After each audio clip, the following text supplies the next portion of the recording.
Hello guys, oke kita lanjutin lagi topik tentang engulfing di video ini. Kalau kemarin kita bahas bullish engulf, sekarang kita akan bahas bearish engulf, oke?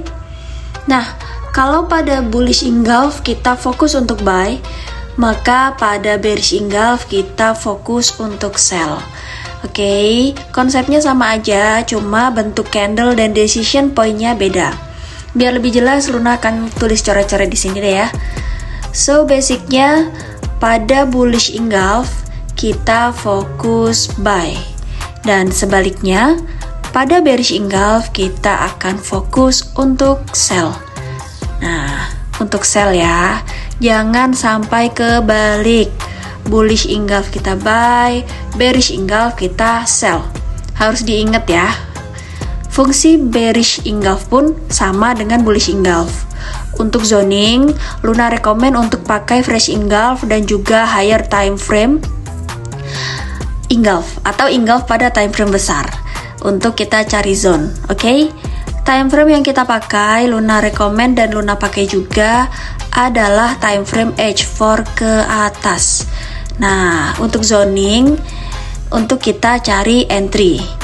Dan untuk confirmation sama juga kita akan pakai small time frame untuk mencari confirmation. Jadi konsepnya sama aja ya sama bullish engulf kemarin sebenarnya, cuman nanti bentuknya sama decision point-nya akan berbeda. Luna mau gambarin dulu candle bearish engulf ini bentuknya kayak gimana sih? Nah, misalnya nih di sini ada candle bullish alias candle buyer. Dan candle buyer ini nggak berhasil menahan candle seller yang muncul setelahnya. Nah, so kalau terjadi seperti ini, itu artinya seller telah masuk market dengan kekuatan yang cukup besar. Nah, jadi inilah yang namanya bearish engulf alias candle seller. Nah, candle seller. Namanya aja udah candle seller. Decision point yang perlu kita ambil pun adalah sell saja. So, untuk menentukan zone sama juga, kalau candle bearishnya engulf besar, nggak usah ambil semuanya. Kita bisa tandain segini aja. Kalau masih kegedean juga, ambil shadownya aja. Nah, simple. Ketika price melakukan pullback, kita tinggal tunggu confirmation sebelum entry. Oke? Paham ya? Sekarang kita akan lihat pada real chart. Pada real chart, kalian cari aja candle yang bentuknya kayak gini nih. Candle buyer ditelan candle seller. Nah, kalian cari aja. So, Luna di sini nemuin satu. Oke, di sini nih. Terserah berapa biji candle, yang penting dia berhasil menelan candle buyer. Nah, kelihatan nggak di sini? Nah, ini kan candle buyer, bener nggak? Candle bullish. Bentar, Luna ganti dulu warnanya. Nah, ini candle bullish. Candle bullish. Jadi candle bullish ini telah ditelan oleh candle bearish, ya kan? Terserah, nggak urusan. Mau berapa biji pun candle bearishnya, yang penting dia berhasil menelan candle buyer. Nah, kalau terjadi seperti ini adalah bearish engulf. Setelah menemukan bearish engulf, kita bisa langsung marking zone aja. Kita perlu tahu juga berapa pips besarnya zone tersebut. Kalau kita ambil dari shadow sampai ke body kayak gini, ini terlalu besar, betul? Kayak gini pun masih terlalu besar. Apa salahnya kita kecilkan aja, kita just ambil shadow aja. Kalau kita ambil shadow aja, kita akan dapat setup sell di sini. Nah, kira-kira valid nggak sih zone engulf kita ini? Valid, karena kita mapping di time frame daily. So, once dia pullback, kita boleh entry posisi sell.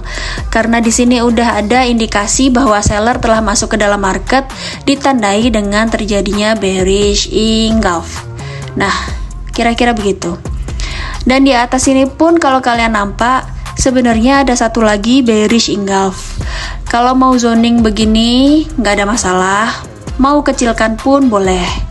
Tapi hati-hati, Kalau kalian kecilkan zone, ada possibility untuk price nggak masuk zone kita. Tapi nggak masalah, untuk play safe, Luna sarankan untuk kecilkan zone kayak gini. Apalagi akun kecil harus sadar diri ya. Kalau price nggak masuk zone pun nggak masalah, karena kan kita udah dapat di area sini. Nah, ketika kita mapping di sini, ini kan jadi fresh engulf, dan kita udah dapat entry ini di sini. Dan yang kedua, dia buat lagi satu bearish engulf di sini. Kalau kita marking zone kayak gini, memang nggak akan dapat entry. Tapi nggak apa-apa. Kita udah dapat yang pertama. So, ini bukan tentang entry di mana atau apapun itu. Ini lebih ke soal kalian mengenali bullish dan bearish engulf. Paham kan? Semoga kalian paham ya sama penjelasan Luna. Oke, sekarang untuk confirmation. Kita ambil contoh, kita punya zone sell di sini. So, kita akan cari confirmation dengan engulfing. Jadi, kita tandain area sini. Bentar, Luna ganti warnanya dulu. Diganti warna biar nggak bingung ya. Nah, ini kan time frame daily. Coba kita ganti dulu ke time frame H1. Kita cari ada nggak bearish engulf di area yang udah kita tandain tadi. Kira-kira ada nggak ya bearish engulf? Nah, kalau kalian perhatikan, di sini nih ada bearish engulf. Nah, ini dia. So, kalau udah nemu bearish engulf, gimana kita tandainya? Bingung kan? Nah, kalau terjadi bullish engulf di area sini, kita ambil aja candle bearish engulfnya ini jadikan zone. Oke, kalau terjadi bearish engulf sebagai confirmation, ingat, smaller time frame untuk confirmation. Ini adalah confirmation setup engulf kita tadi. So, kalau udah muncul confirmation, biar market jalan dulu. Once dia pullback balik ke dalam zone, kita entry sell dan price bergerak terjun. Ya kan? Nah, untuk confirmation pun dia berguna juga. Ini aja untuk materi bearish engulf kali ini. Sampai ketemu di video selanjutnya. Bye bye, happy cuan guys.